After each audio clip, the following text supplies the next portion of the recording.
onde estava Lázaro, porque estivera morto, a quem ressuscitaram dos mortos. Eles fizeram ali uma ceia. Marta servia e Lázaro era um dos que estavam assentados à mesa com ele. Então Maria tomou uma libra de perfume de nardo puro, de muito valor, ungiu os pés de Jesus, enxugou-os com seus cabelos e encheu-se a casa do cheiro do perfume. Amém? Glória a Deus, aleluia, glorificado é o nome do Senhor. Aqui nós temos uma passagem rica, né? Porque a palavra de Deus, ela contém muitas coisas. E nesses versículos aqui nós vamos entender algumas. Uma delas está aqui 6 dias antes da Páscoa, né? Páscoa. 6 dias antes de Jesus ser entregue, ser crucificado. Então, nós temos um número aqui bem interessante, 6. Né? Uma semana tem 7 dias. Isso quer dizer que Jesus iria morrer, né? E iria ressuscitar no 6º dia, porque são 6 dias antes da Páscoa. Meu amado, a Páscoa para o povo judeu tem um significado interessante, né? Moisés foi chamado por Deus ao Monte Horebe para receber uma ordenança. Todos nós sabemos que Moisés era um príncipe do Egito. E ali, Faraó, né, descobriu que Moisés não era mais na descendência real. E ele foi mandado para o deserto. Ele caminhou 40 dias ali no deserto. 40 dias.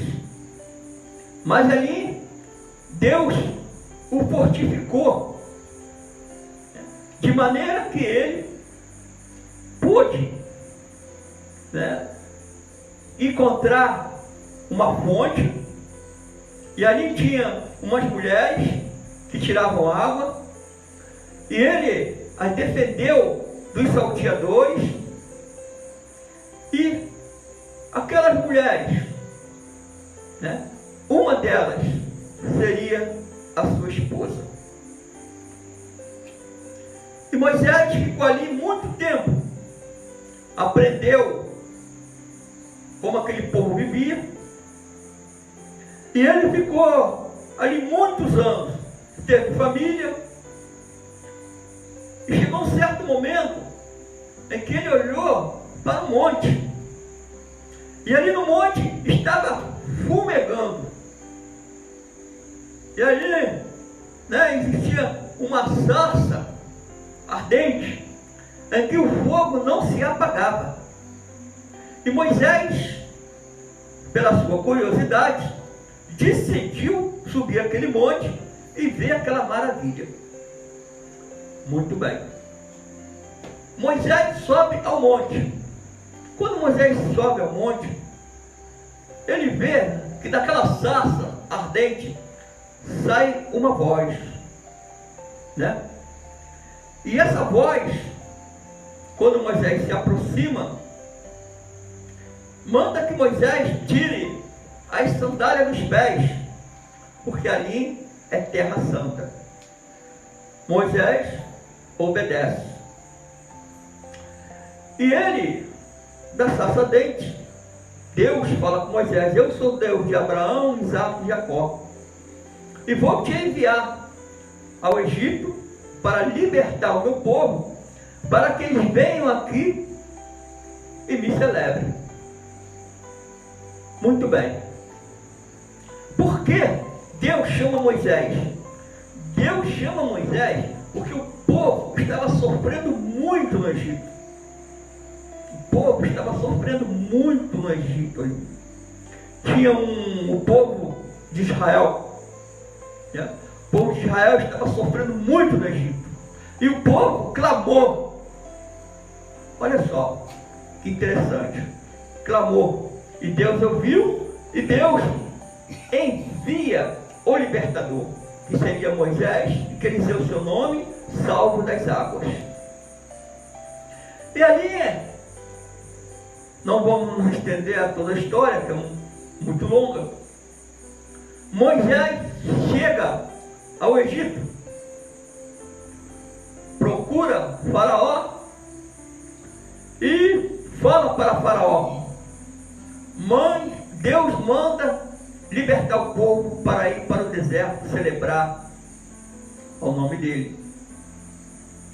Mas Faraó não obedece. E ali o Egito começa a sofrer, né, a ação de Deus na vida deles. Veio diversas pragas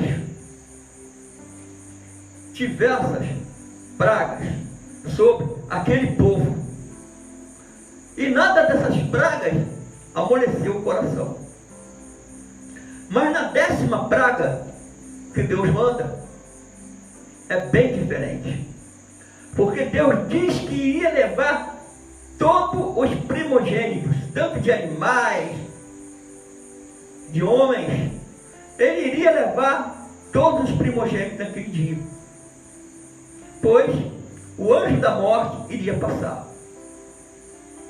Nós entendemos que às vezes as pessoas dizem assim: o anjo da morte passando. Mas o anjo da morte, ele foi solto especificamente para ceifar os primogênitos.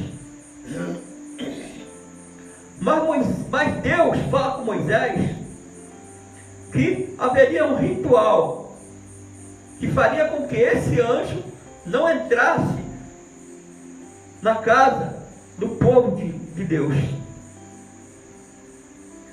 E esse ritual seria eles matar um cordeiro por família. Se uma família fosse pequena demais, bateria-se um cordeiro, seria dividido, e o sangue seria aspargido sobre os umbrais da casa. E ali, aquele anjo especificamente destinado para isso não entraria naquela casa e não ceifaria aquela vida. Amados, vejam o que acontece. Estamos no Egito. Estamos no momento em que Deus vai libertar o povo de Israel. Estamos numa situação ali em que Faraó é colocado de frente com o espírito da morte. Ele, Faraó em si, já representa o espírito da morte. Porque se observarem a coroa dele, é uma serpente que representa Satanás. Mas ali, a própria morte seria usada para que o coração daquele homem viesse a amolecer-se, porque o seu próprio filho seria ceifado por aquele anjo. E verdadeiramente Moisés prepara essa ceia. Mas essa ceia, ela é preparada de uma forma especial, né? Ervas amargas, pão asno, e de forma que todos preparassem as suas coisas e pudessem sair dali rapidamente. Então, assim que terminasse, as pessoas juntariam suas coisas e partiriam daquele lugar. Isso quer dizer que Deus iria mudar a vida daquelas pessoas. Deus iria transformar aquele povo. Desta mesma forma nós vemos, é o que acontece às vezes.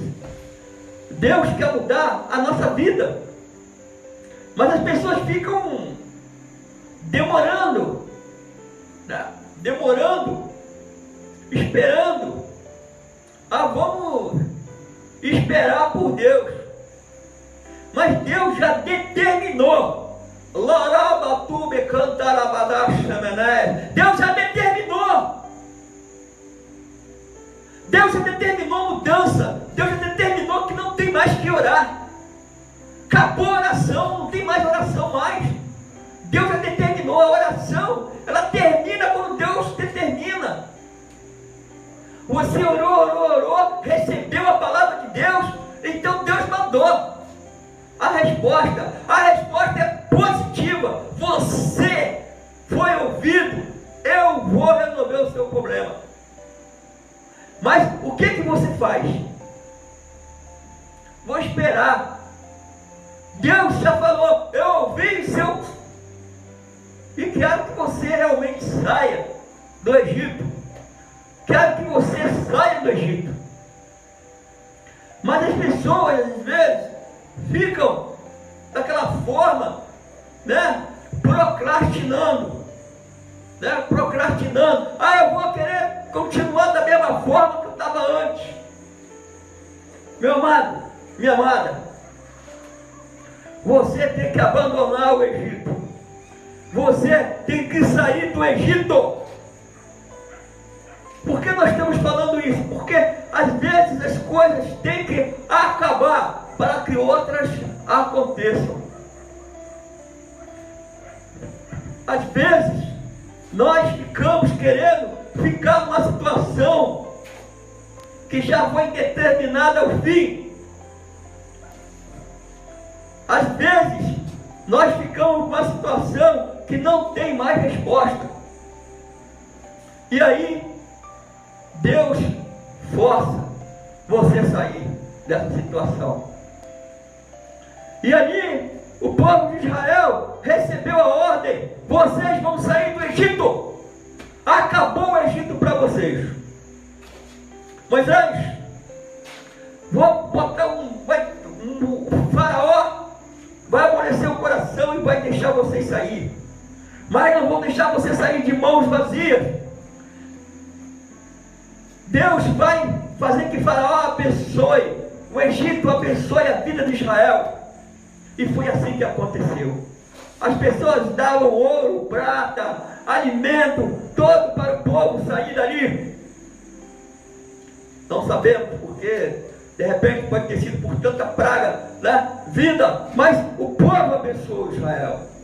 Israel saiu do Egito.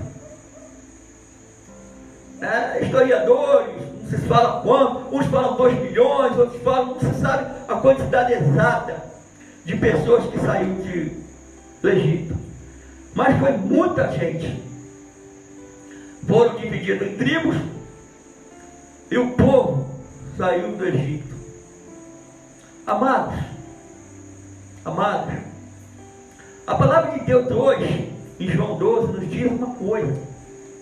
Olha só, o povo saiu do Egito após a ordem de Deus e mandar o anjo que ceifou vários primogênitos, e ali a morte, né, mandada por Deus, fez com que o coração do detentor da morte, Faraó, desse ordem para que o povo saísse.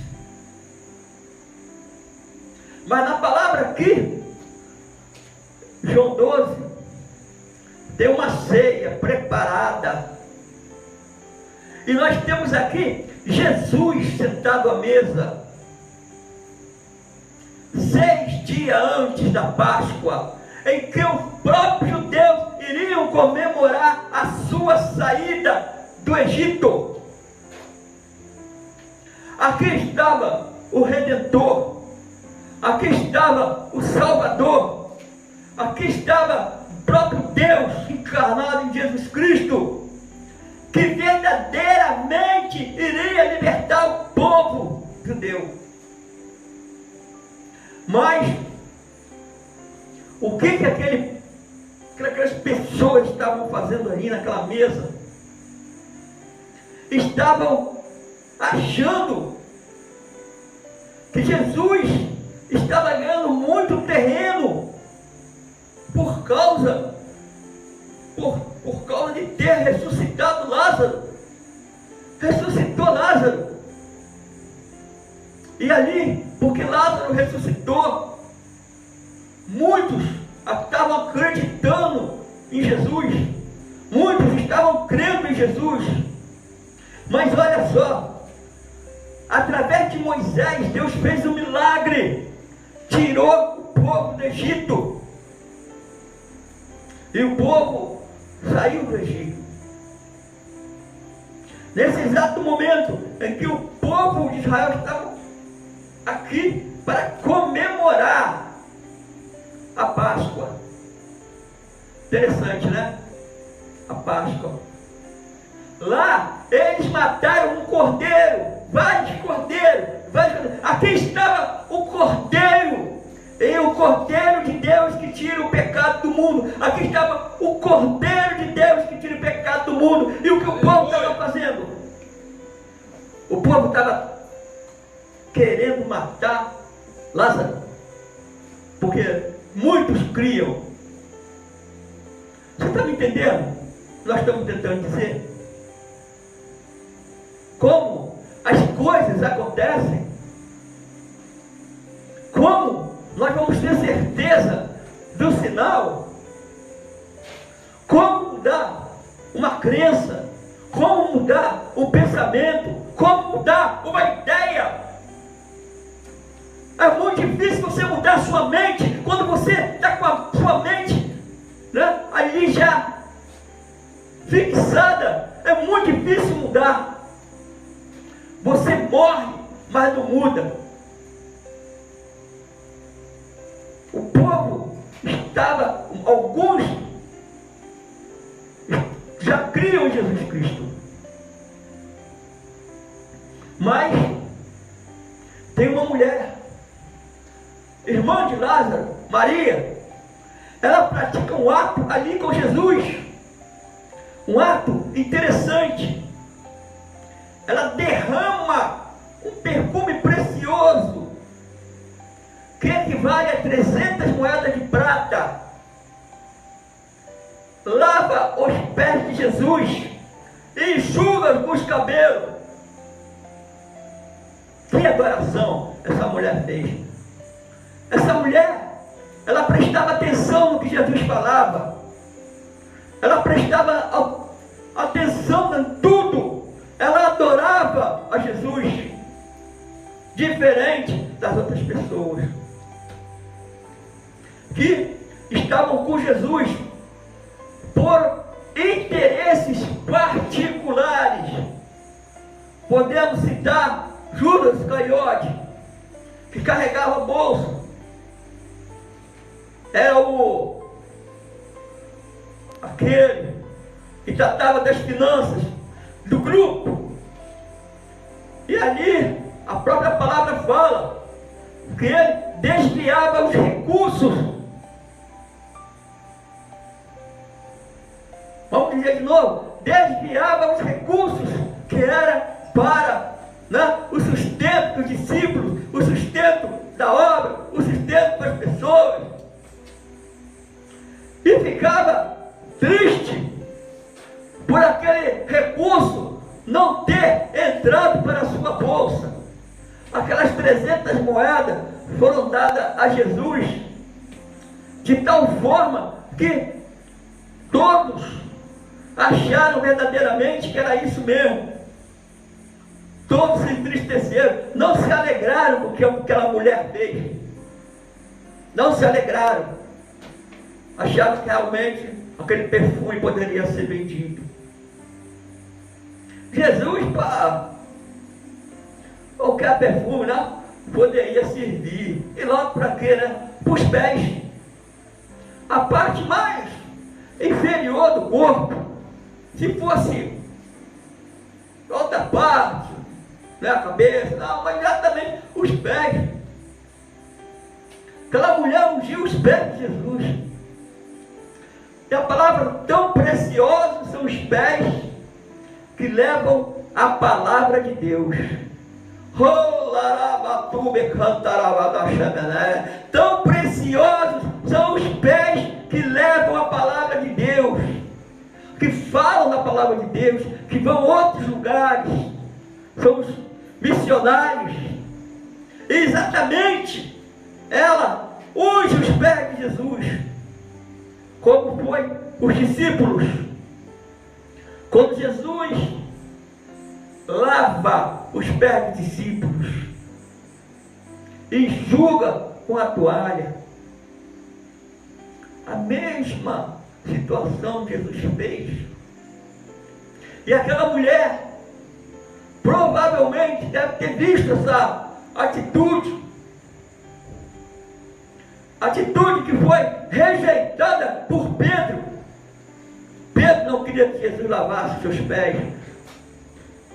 Não, Senhor, não lave meus pés, lave tudo então. Pedro, se tu não deixar lavar teu pé, tu não faz parte desse ministério. Mas aquela mulher jogou aquele perfume nos pés de Jesus, e a palavra fala que aquele perfume, simplesmente entrou por todos os cômodos. Por isso, meu irmão, minha irmã, veja essa situação. Lá, os cordeiros, animais, foram sacrificados por causa daquele anjo não atravessar os portais da escada. E aqui nós temos o Cordeiro de Deus que iria tirar o pecado do mundo. Queria ressuscitar, queria trazer vida, e vida com abundância. Mas o coração do povo não estava entendendo as coisas que estavam acontecendo. Vê só que palavra maravilhosa, quantas coisas o Espírito Santo nos traz. E eu quero dizer para você nessa noite: creia no Senhor Jesus e será salvo tu e toda a sua família. Creia no Senhor Jesus e será salvo tu e toda a sua família, porque Jesus, Ele é o Salvador. Mas Jesus é crucificado. E o que acontece? Os judeus vão lá e falam: não, vamos comemorar a Páscoa. Vamos comemorar a Páscoa. Tira esse Jesus aí da cruz. Tira esses salteadores, esses ladrões que morreram do lado dele. E se alguém estiver vivo, quebre as pernas. Nós temos que comemorar. Nós temos que fazer o ritual. E ali são autorizados e é retirado. Nicodemos vai, os seus ajudantes tiram Jesus e sepultam ele numa cova que nunca tinha colocado morto. O Cordeiro, que tinha que continuar na cruz para salvar os pecados, foi retirado. Foi retirado. O sangue aspargido nos umbrais da cruz de Jesus, foi espargido ali. Por que tanta polêmica? Por que tanta polêmica? Se foi amarrado ou se foi pregado. Porque se ele foi pregado, o sangue aspargiu nos umbrais da cruz. Se ele foi amarrado, então não saiu sangue da mão. Não é, pastor Luiz? Amém. Entendeu? Por que tanta polêmica? Porque Jesus tinha que derramar o sangue dele nos umbrais da cruz. E Jesus derrama o seu sangue na cruz do Calvário. E é sepultado. E ao terceiro dia ele ressuscita dos mortos. E hoje está aqui para salvar, libertar e curar. Entenderam a palavra? Então, Jesus é o nosso Cordeiro Pascal. É o Cordeiro que tira o pecado.